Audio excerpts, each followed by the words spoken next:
ポスティングで MLB への移籍を表明していたオリックスの吉田正尚選手が、レッドソックスと5年9000万ドル、日本円で約122億7000万円で契約を合意しました。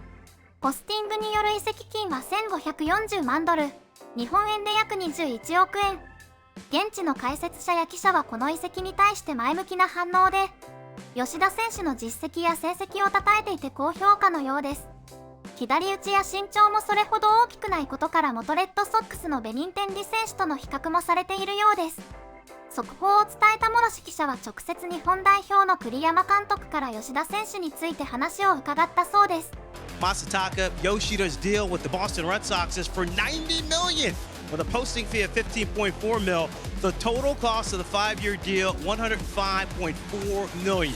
And Steve, let me go to you first here. So the Red Sox, we're going to talk about Kenley Jansen coming up in just a little bit. They added him, but now they're grabbing one of the premier outfielders who was available. Yeah, it's really interesting. A little bit surprising. I mean, remember, he was just posted today, and he's already making a deal. I think he thought he had 45 minutes, not 45 days to make a deal. Like, what happened here all of a sudden? But the Red Sox got in quick. They made a deal, and ultimately they land a guy who's been a really good hitter in Japan. He's hit for average. Hit last year, hit, what, 335, a 447 on base percentage. He has a great plate discipline.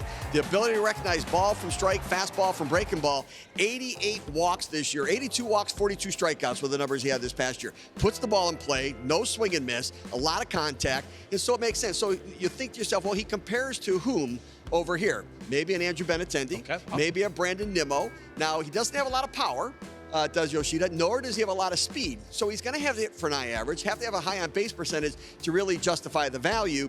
And then he's more of a left fielder than he is a center fielder. Arm strength, a little bit of a question mark. They're betting on the bat. And they're betting a lot on the bat. I mean, a lot of confidence. He had great numbers and success over there. The question is, will it translate here? Yeah, it's interesting. You point out the walks and strikeouts. When you have twice as many walks and strikeouts, it tells you he's got special bat-to-ball skills, no question about it. Listen, he's a left-handed hitter without premier power in Fenway Park, so he's going to have to be high on-base percentage, high batting average, not through the slug department. I agree with you. Yoshida in Fenway Park is probably more of a left fielder. Putting Verdugo over in right field, there's not a ton of a slug in the Boston outfield. It's sort of unusual for traditional Red Sox teams.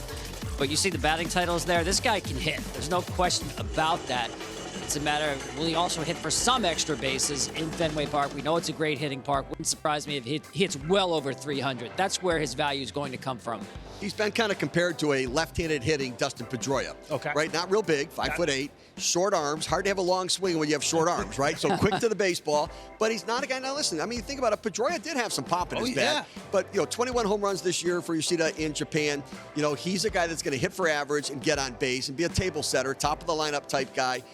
But, how will he handle things here? Going to see different stuff, high fastballs overall, more heaters here than they see in Japan. More of a breaking ball league in Japan. So the question is, can he catch up to that high fastball? Yeah, Pedroia, obviously a former MVP, did great things in Boston. All right, for more now here on Masataka Yoshida, let's welcome in John Paul Morosi and JP. We'll get there and judge, and we'll give you your DAP coming up on Breaking That News. But first here, just your thoughts here on the Red Sox and the $90 million deal for Yoshida.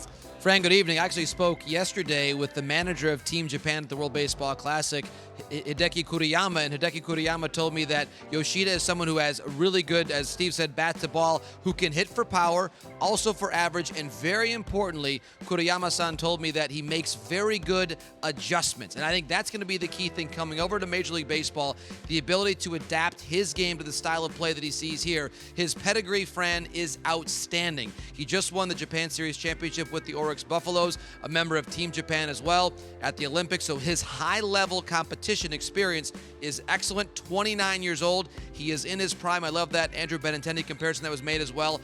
I think he is going to be a star for the Boston Red Sox. He arrives with a lot of attention. When you win the Japan Series and win the batting title in Japan, you have come in there with a tremendous pedigree. I believe he's going to be able to make a huge impact there for the Red Sox in year one. 早速念願のメジャー移籍が叶った吉田選手。契約内容も想像以上の内容でした。6年連続打率3割超えの安定した打撃力と、持ち前の選球眼が評価されたポイントでしょうか。栗山監督の言葉から環境変化への調整力もあるとことで、メジャーでの活躍が期待できそうです。来年のレッドソックスの試合が楽しみになりました。